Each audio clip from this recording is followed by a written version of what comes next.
A Pérola Capixaba, Marataízes, um nome que ecoa através da história e da cultura do Espírito Santo. Neste mini documentário, vamos explorar o significado do nome Marataízes, a história de sua fundação, sua desvinculação de Itapemirim e as histórias que seus monumentos, como o Palácio das Águias e o Antigo Trapiche, têm a nos contar. O nome Marataízes é de origem tupi, que em termos gerais significa lagoa ou lugar de água parada, referente a várias lagunas que tinham na região. Exemplo disso é o ponto turístico mais famoso da cidade, que é a Lagoa do Siri, um local de beleza natural exuberante, onde a lagoa deságua direto para o mar. Para entender a fundação de Marataízes, devemos relembrar há séculos atrás, nas épocas das colônias, das capitanias hereditárias, da foz do rio Itapemirim, em direção ao norte, Vitória era a capitania do Espírito Santo, da foz do rio Itapemirim, em direção ao sul, passando por Campo do Goitacazes até Macaé, era a capitania de São Tomé, e a Barra até Boa Vista, que pertence hoje a Marataízes, era tudo capitania de São Tomé. Do Pontal em diante, capitania do Espírito Santo. E por que falar isso?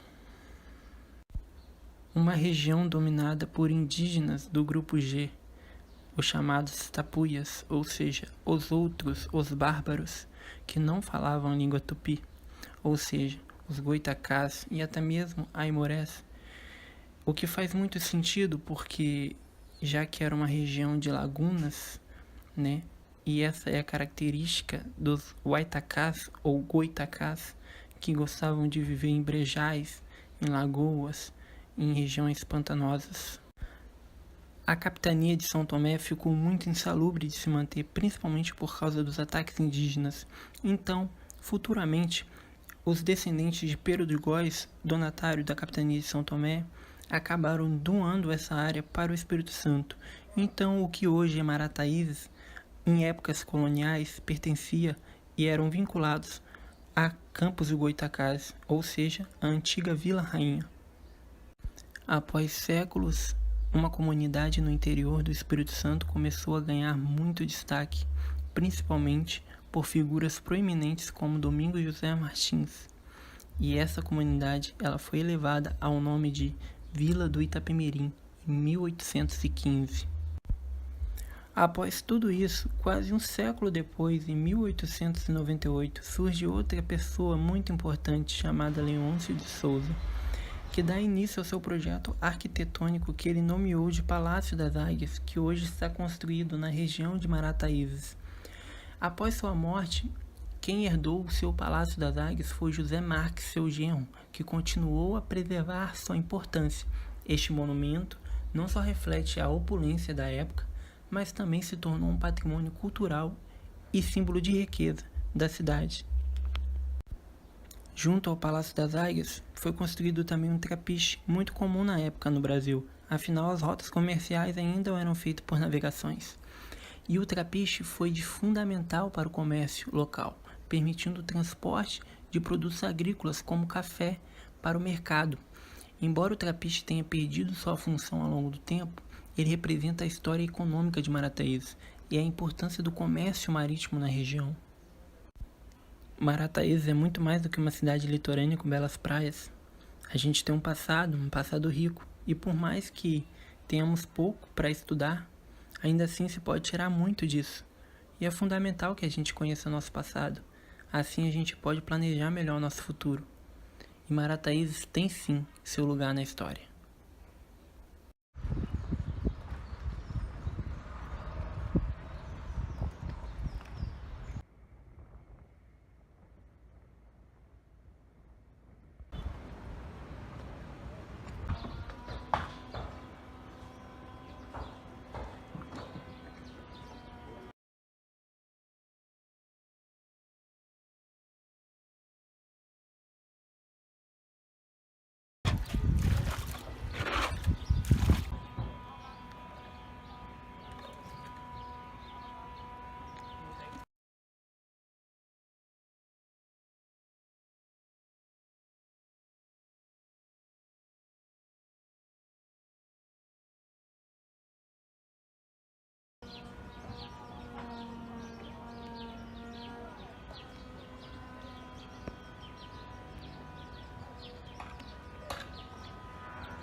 Léo, meu nome é Gerildo Ferreira da Rocha, nascido aqui no Pontal mesmo. A vida antigamente aqui, Léo, era difícil, você sabe que era difícil. Pontal, tadinho, lugarzinho pobre, só tinha areia, a maioria criava era porco, não tinha nem criador de porco mesmo. A travessia era difícil, tinha que atravessar de canoa, de barco, porque não tinha ponte. Lá por cima, quando passava lá por cima, às vezes dava enchente, a água enchia aquela estrada todinha, o caminhão tinha que vir para aqui para atravessar de barco. Tinha 2 barcos, um pago pela prefeitura e um particular. E a gente tinha que atravessar a remo, para fazer compra na barra, era muito difícil. Na barra ali também tinha aquela Andréia, que funcionava ali muito com as mulheres, que limpava peixe, aquele trapiche do lado ali, que hoje fazia estar acabado. Era onde os navios encostavam para descarregar o café, para levar para Cachoeiro. E hoje o rio também está seco, hoje não tem nem como mais caminhar mais no rio para Cachoeiro, porque a areia é pura, tudo seco, não tem mais, pode dizer, água, então a dificuldade é grande. Eu também, para criar meus filhos aqui, não foi fácil não. Tive que pescar, ir para Nova Almeida, Vitória, enfrentar o mar, dormindo mal dormido, comendo mal comido, dormindo lá embaixo daquele barquinho prensado. Mas, graças a Deus, que de lá para cá as coisas foi melhorando e hoje está melhor. Hoje nós temos as ruas calçadas, o Pontal hoje, graças a Deus, já tem uma aposentadoria, naquela época ninguém era aposentado. A dificuldade era maior, porque você não tinha aposentadoria. Hoje não, a pessoa pega uma certa idade, já aposenta, já tem um dinheirinho para comprar um alimento. Mas naquela época era difícil, não tinha não. Muitas ABC passava muito necessidade, mesmo necessidade. Mas hoje, graças a Deus, a gente já tem que comer. Porque antigamente você tinha que subir de rio acima, fazer o quê? Cortar tabua, para fazer esteira, para vender, se quisesse sobreviver.